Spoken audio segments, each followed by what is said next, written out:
എന്താണ് കാലം? കാലം നമ്മുടെ ജീവിതത്തിൽ എപ്രകാരമാണ് ഇടപെടുന്നത്? ചിലപ്പോൾ മന്ദമരുതിനെപ്പോലെ തൊട്ടു തലോടി, മറ്റു ചിലപ്പോൾ കാട്ടുതീയെപ്പോലെ ഉണക്കിക്കരിച്ച് കടന്നു പോകുന്ന മഹാ അത്ഭുതത്തിൻ്റെ പേരാണ് കാലം. കാലത്തെപ്പോലെ അമ്പരിപ്പിക്കുന്ന, കൗതുകമുണർത്തുന്ന, വിസ്മയിപ്പിക്കുന്ന മറ്റൊന്നും ഭൂമിയിലില്ല. ചിലപ്പോൾ കാലം നമ്മെ വേദനയുടെ ആഴക്കടലിലേക്ക് വലിച്ചെറിയുന്നു. മറ്റു ചിലപ്പോൾ നനവാർന്ന കൈവിരൽ കൊണ്ട് കോരിയെടുത്ത് ആശ്വസിപ്പിക്കുന്നു. മറ്റു ചിലപ്പോൾ നമ്മുടെ എല്ലാത്തരം നൊമ്പരങ്ങളുടെയും മൂർച്ച കൂട്ടി കടന്നു പോകുന്നു. ശരിക്കും കാലം സ്പർശിക്കാത്ത ഒരു മനുഷ്യബന്ധവും നമ്മുടെ ജീവിതത്തിൽ ഇല്ല.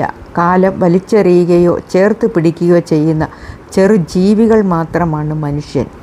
ഒരു കാലത്ത് നമുക്ക് അപരിചിതമായിരുന്ന മനുഷ്യർ ചിരപരിചിതമാകുന്നതും നമ്മുടെ ജീവിതത്തിലെ ഏറ്റവും പ്രിയപ്പെട്ടവരായി മാറുകയും ചെയ്യുന്നത് കാലം നമ്മുടെ ജീവിതത്തിൽ പ്രവർത്തിക്കുന്നത് കൊണ്ടല്ലേ?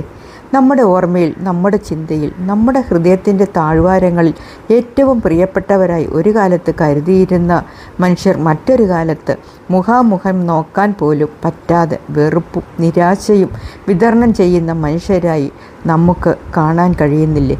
എല്ലാം കാലത്തിൻ്റെ